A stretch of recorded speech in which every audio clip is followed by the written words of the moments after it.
গত July August মাসে দেশে যে বিপ্লব হয়েছিল, গণ অভ্যুত্থান হয়েছিল, আপনি যে নামে অভিহিত করেন না কেন, যে আন্দোলনটা হয়েছিল সে আন্দোলনের নেট ফলাফল আমরা জানি। শেখ হাসিনাকে তার সরকার সহ দেশ ছেড়ে পালিয়ে যেতে হয়েছিল। কিন্তু ক্ষমতায় টিকে থাকতে শেখ হাসিনা কি করেছিলেন, কি কি চেষ্টা করেছিলেন, সেটা নিয়ে নানা ধরনের কথাবার্তা হয়। দু ধরনের ভার্সন। একটা হলো আমরা যারা দেখেছি, আমরা এক ধরনের কথা বলি যে কিভাবে অত্যাচার চালা হয়েছিল, কিভাবে নির্বিচারে মানুষকে গুলি করে মারা হয়েছিল, এটা আমরা দেখেছি। সেটার পেছনে যে কারণেই থাক না কেন, শেখ হাসিনার পক্ষ থেকে, আওয়ামী লীগের পক্ষ থেকে অথবা তার অনুগতদের পক্ষ থেকে যে ব্যাখ্যাই দেওয়া হোক না কেন, বাস্তবতা হলো প্রায় হাজার খানেক লোক মানুষকে নির্মমভাবে হত্যা করা হয়েছিল। আবার বিপরীত দিকে শেখ হাসিনা যারা অনুগত আছেন তারা কিন্তু এই দাবিটা করেছেন যে তারা এই ধরনের কোনো কিছু চালায়নি, বরঞ্চ কিছু ঘটনা ঘটেছে যেগুলো নাকি বাইরের লোক এসে করেছে। ওই বোরখা পরা একটা তত্ত্ব কিন্তু আমরা দেখেছি, গুলি কত মিলিমিটারে সেই তত্ত্বও দেখেছি। এগুলো বলার চেষ্টা করা হয়েছিল যে বাইরের কোনো শক্তি এখানে ইনভলভ হচ্ছিল এবং তারাই এগুলো করেছে মানুষকে উস্কে দেওয়ার জন্য। দু ধরনের কথাই কিন্তু আমরা শুনেছি। তো দরকার ছিল আমাদের জন্য একটা নিরপেক্ষ তদন্ত। তো সেই তদন্তের একটা তদন্ত কিন্তু আমরা অলরেডি আজকে পেয়েছি। সেটা হলো জাতিসংঘের পক্ষ থেকে একটা তদন্ত করা হয়। জাতিসংঘের মানবাধিকার বিষয়ক হাই কমিশন তারা একটা তদন্ত করেন এবং সেই তদন্তটা প্রকাশিত হয়েছে। তারা 2024 সালের 1 জুলাই থেকে 15 আগস্ট পর্যন্ত সংঘটিত ঘটনা প্রবাহ বিশ্লেষণ করে তারা যে তথ্য অনুসন্ধান প্রতিবেদন প্রকাশ করে সেটা 114 পৃষ্ঠার। এবং সেই সময়ে তারা নাটেনশীল মানে মূলভাবে যেটা হয়েছে সেটা হলো ওই সময়ের নৃশংসতা ও মানবতা বিরোধী অপরাধের জন্য বিগত সরকার, শাসক দল আওয়ামী লীগকে তারা সরাসরি দায়ী করেছে। সরকার বলতে সরকার প্রধান শেখ হাসিনা এবং তার মন্ত্রী এবং তার যত ইনস্ট্রুমেন্ট আছে, যতগুলি তার প্রতিষ্ঠান আছে, বিভিন্ন গোয়েন্দা সংস্থা, এদের সবাইকে দায়ী করা হয়েছে। এবং সেখান থেকে তারা কী পেয়েছে, আমি ওনাদের বক্তব্য থেকে কয়েকটা জিনিস আপনাদের একটু অবহিত করার চেষ্টা করি। যেমন তারা বলেছে যে স্বৈরাচারী সরকার, নিরাপত্তা বাহিনী, গোয়েন্দা সংস্থা এবং দল ও সহযোগী সংগঠনকে যুক্ত করে মাত্রাতিরিক্ত বল প্রয়োগ করেছে। কাদেরকে যুক্ত করেছে? সরকারের নিরাপত্তা বাহিনীকে, গোয়েন্দা সংস্থাকে এবং দল এবং সহযোগী সংগঠন যেগুলো ছিল সবগুলিকে তারা যুক্ত করেছে এবং সবগুলিকে যুক্ত করেই তারা মাত্রাতিরিক্ত বল প্রয়োগ করেছে। এবং তারপর আর কি করেছে? বিচার বহির্ভূত হত্যা, নির্বিচার মারণাস্ত্র দিয়ে গুলি, গ্রেপ্তার, নির্যাতন, চিকিৎসা পেতে বাধা দেওয়ার মতো গুরুতর মানবাধিকার লঙ্ঘন করেছে। আর কি করেছে, কেন করেছে এগুলো, সেটা কে করেছে সেগুলো বলা হয়েছে। যেমন মূলত ক্ষমতায় টিকে থাকতে আন্দোলনকারীদের উপর অতিরিক্ত বল প্রয়োগের সরাসরি নির্দেশ দিয়েছিলেন তৎকালীন প্রধানমন্ত্রী শেখ হাসিনা ও সাবেক স্বরাষ্ট্রমন্ত্রী আসাদুজ্জামান খান কামাল। ক্লিয়ার জিনিসটা ওনাদের কিন্তু অনুসন্ধানও না বলেছেন যে এই কাজটা মূলত করেছেন শেখ হাসিনা এবং তৎকালীন স্বরাষ্ট্রমন্ত্রী। এবং সেই কাজগুলো করার জন্য তারা কারে কারে ব্যবহার করছে সেটা আপনারা শুনতে পেলেন। এখন এগুলি তারা এই যে ইনফরমেশনগুলি তারা দিল, এই যে তথ্যগুলি তারা সংগ্রহ করেছে কোত্থেকে, এটা সংগ্রহ করার জন্য তারা কিন্তু এই দেশে এসেছিল, তারা কয়েকদিন থেকেছে। তারা ঢাকা ছাড়াও চট্টগ্রাম, রংপুর, রাজশাহী, খুলনা, বগুড়া, সিলেট এবং গাজীপুর এই 8টা শহরে তারা অনুসন্ধান চালিয়েছে, কারণ এই শহরগুলিতেই বেশি মাত্রায় বিক্ষোভ হয়েছিল। এবং তারা সেখানে যে ঘটনা প্রবাহের যারা ক্ষতিগ্রস্ত, যারা ঘটনা প্রবাহের সাক্ষী ছিল, এমন প্রায় 230টিরও বেশি তারা সাক্ষাৎকার নিয়েছে। এবং এছাড়া সরকার, নিরাপত্তা বাহিনী, রাজনৈতিক ব্যক্তিদেরও এরকম প্রায় 36টার মতো সাক্ষাৎকার নিয়েছে। এই যে 36টা সাক্ষাৎকার নিয়েছে, তার মধ্যে সরকারের বর্তমান এবং সাবেক উভয় ধরনের কর্মকর্তারাই ছিলেন। ওই সময় যারা কর্মকর্তা ছিলেন তেমন লোকও সেখানে ছিলেন। এবং ওই যে বললাম যে সরকারের বিভিন্ন সংস্থাকে কাজে লাগানো হয়েছিল, এই সংস্থাগুলি কারা কারা?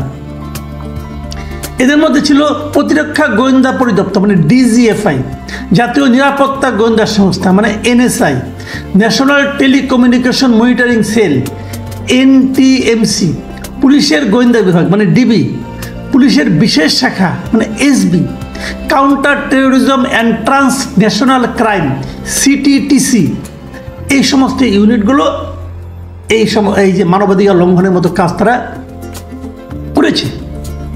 আচ্ছা, এরপর যে জিনিসটা হলো যে ওনারা আরেকটা পয়েন্ট ধরেছেন যে এই সমস্ত কর্মকর্তারা সাক্ষাৎকার নিয়েছেন তাদের কেউ কেউ এই অনুসন্ধানী দলের সঙ্গে তারা বলেছে, একটা কথা বলেছে, এটা খুবই সিগনিফিকেন্ট বলে তারা উল্লেখ করেছে। আমি ওই একটাই উল্লেখ করি, আরও অনেক কথা আছে, বুঝতেই পারছেন 114 পৃষ্ঠার বিশাল রিপোর্ট, ডিটেল আমি যাব না। আমি খালি আরেকটা কথা বলি, কেউ কেউ কর্মকর্তা তারা জাতিসংঘের কাছে দাবি করেছিল যে তৎকালীন প্রধানমন্ত্রী ও স্বরাষ্ট্রমন্ত্রী আইনের মধ্যে থেকে আইন শৃঙ্খলা রক্ষাকারী বাহিনীগুলোকে বল প্রয়োগের নির্দেশ দিয়েছিল।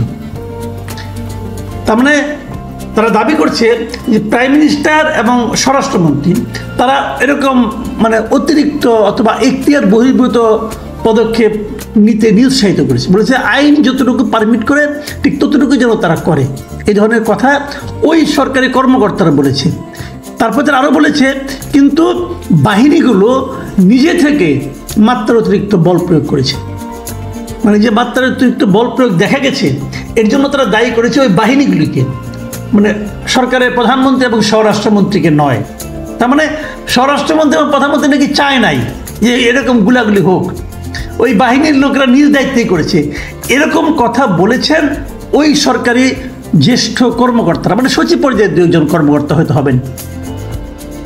বাট ইন্টারেস্টিং হলো এই জাতিসংঘের যে তদন্ত দলটা ছিল তারা কিন্তু এটা নিয়ে খোঁজাখুঁজি করছে আসলে কি তাই হয়েছিল, কিন্তু তারা এই ধরনের কোনো সত্যতা পায়নি মানে অর্থাৎ দাঁড়ালো গিয়ে যে গুলিগুলি হয়েছে, যে কাজগুলি হয়েছে, মানুষকে টর্চার করা, মানুষকে গুলি করে মেরে ফেলা, এই সবগুলি হয়েছে সরাসরি শেখ হাসিনা এবং স্বরাষ্ট্রমন্ত্রী মানে আসাদুজ্জামান খান কামালের সরাসরি নির্দেশে। এবং এখানে আরও অনেক কিছু বলা হয়েছে, তারা প্রতিদিন মিটিংয়ে বসতো, এদেরকে নিয়ে বসে তারা অর্ডার করতে এইভাবে করো, এভাবে করো, এভাবে করো, এগুলো অনেক কিছু আছে। এখন এই যে আলোচনাগুলো বললাম আপনাদেরকে, এর থেকে আমরা কি বুঝতে পারলাম? আমরা বুঝতে পারলাম সেই জিনিসটা যে যা কিছু ঘটেছে পুরো জুলাই মাসে এবং অগাস্টের প্রথম কয়েকদিনে যে নির্মম অত্যাচারে দেশে চলেছে তার দায় কোনো বিবেচনাতেই তৎকালীন সরকার এড়াতে পারে না। তৎকালীন সরকারের সরাসরি নির্দেশ এর সঙ্গে জড়িত আছে, সরাসরি নির্দেশ। যারা আমি জানি অনেক আওয়ামী লীগের যারা শেখ হাসিনার প্রচণ্ড ভক্ত আছেন তারা হয়তো এই কথায় হতাশ হবেন, কিন্তু এটাই রিয়েলিটি, আপনাদের এটা মানতে হবে। আপনারা যারা শেখ হাসিনার ভক্ত আছেন তাদের এই জিনিসটা মাথায় নিতে হবে যে আপনাদের নেত্রী এই অপকর্মটি করেছেন, এই ভয়ঙ্কর অপরাধটা আপনাদের নেত্রী করেছেন, এটা আপনাদেরকে মানতে হবে ভাই। যদি আপনারা না মানেন দুঃখ পাবেন, কিন্তু সত্য কখনো মিথ্যা হয়ে যাবে না।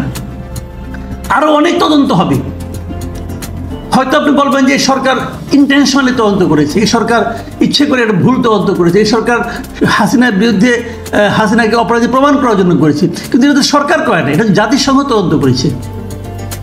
কাজে এই তদন্তকে আপনি যদি উড়িয়ে দেন, আপনি দিতে পারেন, কিন্তু সেটা গ্রহণযোগ্য হবে না, মানতে হবে আপনাকে, এটাই সত্য, এটাই নিয়তি। আপনাদের নেত্রী এই কাজটা করেছে এবং শুরু থেকে আমি বলে আসছি এবং আগেও বলেছি, আওয়ামী লীগকে যদি ঘুরে দাঁড়াতে হয় আপনারা শেখ হাসিনাকে চিন্তার বাইরে রাখেন। উনি খুনি, একজন জাস্ট একজন খুনি, উনি এবং ওনার স্বরাষ্ট্রমন্ত্রী খুনি, এবং এদের এই গণহত্যার দায় এদের বিচার হবে।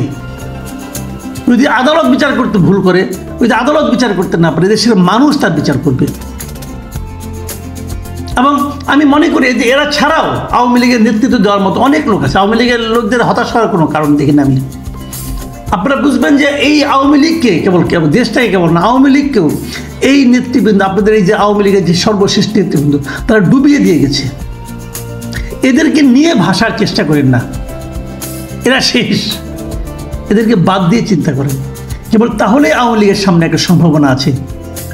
এটা শুনে আবার কেউ কেউ বলবেন আমি তো আওয়ামী লীগের দালাল, আমি আওয়ামী লীগের সাধারণ সম্পাদক হতে চাই না ভাই, এখানে দালালির কোনো বিষয় না।